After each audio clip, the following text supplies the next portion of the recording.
Welcome to Preparing for the Unexpected. Today, I'd like to welcome CEO from Parker Solutions, Daniela Parker, to talk about strengthening digital resilience. Welcome, Daniela. Hi, Alex. Uh, as I mentioned, today we're going to talk about strengthening digital resilience. There was a KPM survey from the Netherlands recently that surveyed 250 IT and security professionals from large organizations such as energy, healthcare, government, financial services. And a lot of them pointed out that there is a gap between leadership and their views on digital resilience and their levels of protection and what frontline workers actually feel experience. Can you talk about that? Why is there that gap? Yeah, absolutely. I think a lot of it is really based on the fact that both these teams talk a completely different language. I find that all the time coming from the risk management side is when I try to express something in terms that mean a certain thing to me, for an executive, that means nothing, right? And I see that especially from the technology side of the house. Even for me, sometimes I have to say, could you just go away from the technology speak and explain to me in plain terms what it actually is that you're trying to tell me here? And for a lot of people on the IT side of the house, that is a struggle, right? How do I translate what I'm trying to say into a language that an executive actually understands? Because if I go and rattle down the list of vulnerabilities to an executive, that means nothing.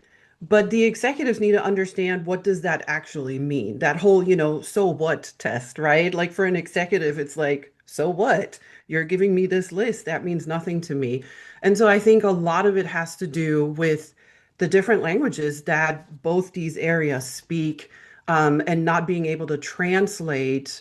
And the question is, who actually has to adjust to the other side? Mm. Is it the technology folks that have to speak the business language, or should the executive spend a little more time understanding the technology side? And I think it may probably be meet in the middle-ish, but let's face it, understanding technology to that point takes a bit of effort and time. And I think it's probably easier to focus on translating the technology speak into business language.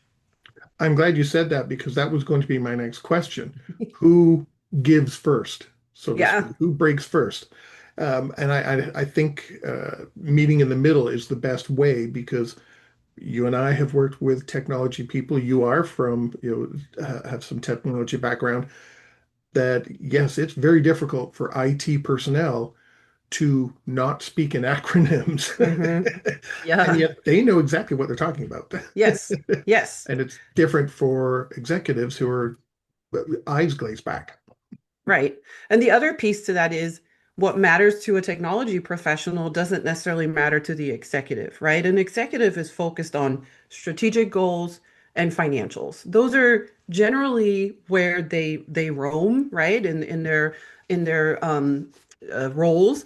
But then the technology side of the house has to learn how to say, okay, here's what we're observing on our end from a cybersecurity perspective. That means this could potentially cost us X amount of dollars, or maybe we cannot achieve a strategic goal because you're not willing to put budget money towards the cybersecurity piece that is needed to implement that, right? That's that gap that I see so often, uh, just completely missed. And then people feel misunderstood, right? The executives are over here going, chasing shiny objects. The cybersecurity folks are like, stop chasing shiny objects, but it never really links and connects in the middle. It's like one side is short-term thinking, the here and now, while the other is the long-term thinking. Yeah, yeah, And then the decision making that happens between them don't link up. yeah. Yeah, I would say that's a really accurate description of that. So how do we go about changing it? What are some of the actual things we can do to try and bridge that gap so that long-term thinking is considered by short-term activities and people involved there, and the opposite is true as well. Well, I mean, for the executive level of the organization, I think it is really important that everyone in the organization understands long-term goals, strategic plan, right? And depending on the size of your organization, it may be easy to do that or not easy to do that. But for me, if I work in an organization and I don't know what the long-term strategic goals are of that organization, how am I supposed to really care about any of that, right? And so I'm always surprised how many people that I ask that aren't at an executive level don't know the strategic goals of their organization. They're like, yeah, I don't know. Nobody's ever told me. And I'm like, okay, so that's step one, right? Does everyone really understand what the long-term goals are? And then does everyone understand how they plug into that? Because theoretically, everyone in your organization should support strategic objectives, right? That's kind of why businesses are in business, right? They hit their strategic goals. That's how they make money. So, how do then people plug in? Do they understand that? Because a lot of times for me, working in some of the compliance areas, people are like, you're just a cost center. And I'm like, no, I do support strategic objectives. So does the technology side of the house, obviously, right? Because Right. that's what we do. Everything is technology related. And so I think executives need to be able to communicate that to the organization. And then they need to help the organization see how they plug in, right? And then for a cybersecurity professional, how is what I do supporting strategic objectives and why is it important, right? Even though I'm living in the here and now and I'm dealing with, the vulnerabilities and the attacks and whatever, all that has to be tied back to a strategic goal. It just, And you know, yeah, and then plans that are made for projects and upgrades can take into account that strategic thinking they should, so that right? they are increasing their digital resilience. Yep, absolutely. Yeah. So they have to work together. What Yeah. about using or leveraging AI? Because there was mention in this article about AI being leveraged as well. How could that help?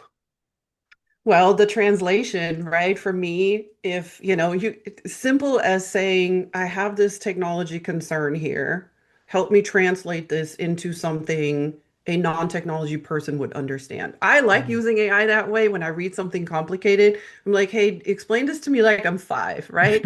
And then it always comes up with the lemonade stand. That seems to be a thing. So that's one way to leverage it, right? To just say, how do I translate this? Also asking what is important to an executive. You can ask AI that and say, what is important to an executive in this role, right? And then how do I phrase or frame what I'm presenting to make sure I tie into that? They're large language models, right? That's if you use that aspect of AI to help you translate, I think that is a really valid use of AI. Obviously, you don't want to put anything confidential in the AI, right? Depending on how your setup is. But again, simple concepts. And I use it the other way around when there's a really complicated technology concept. Goes both ways. But I think that's a great use of it. And then again, the question is who should be using the AI, right? Does the executive need to use the AI to translate? At the end of the day, whoever's trying to get budget money, I think should use it to their advantage. Now, I know you are a former chief risk officer. Mhm. So when it comes to this short-term and long-term thinking, should we really leverage our risk groups, our enterprise risk management, because strategies could be developed that open up gaps in our current, short-term cyber postures, Yeah, posture, yeah. and where the frontline staff are constantly trying to fill these gaps because executives don't understand and are moving forward making all these other decisions. But risk in the middle then could at least say, hey, hey, hey, hold on, you're opening the company or our systems up. You're making them more vulnerable by going in this direction. So is there a way of leveraging all that together? Oh, absolutely. I mean, that is strategic risk management, right? You ask the question, what are the risks that a strategy can introduce to the organization? Like if you have a very digital focused strategy, obviously it comes with a lot of risk because you're using tons of technology. Maybe you're using new technology that hasn't been fully vetted, right? And then what is the strategy introducing to the organization?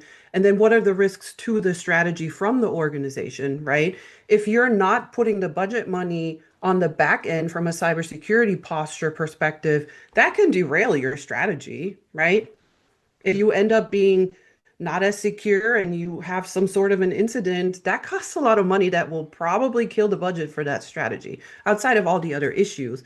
But that's at the core of, strategic risk management. What are the risks introduced to the organization and what are the risks to the strategy from an internal perspective? And so having the risk folks in the middle of that having, the more independent review of and asking the right questions and getting the right people at the table, I would absolutely say that is where risk management really shines. It reminds me of what you said earlier on. This is kind of be one of those translation type Hmm. areas that's in the middle to bring these two opposing sides. Oh, I yeah. don't mean that in a negative way, just No, yeah. different perspectives and where they come Yeah. from, and bringing them together so they understand, oh, we made this decision. It's it's not a decision that helps you. We need to refine Right. it or something. Yeah. Right. Yep. It's that breaking down the silos, right? Which Yeah. again, as a risk manager, we're always very keen on doing that. And if you can't break down the silo, at least try and build a door so that you can That's good walk point. in. Yes. Daniela, Absolutely. any final thoughts on strengthening digital resilience? I would say just keep talking and ask the right questions and take a little time to learn about what the other areas worry about. On that note, thank you so much, Daniela. Daniela Parker from the CEO from Parker Solutions. Thank you so much for joining us today. Thanks for having me, Alex.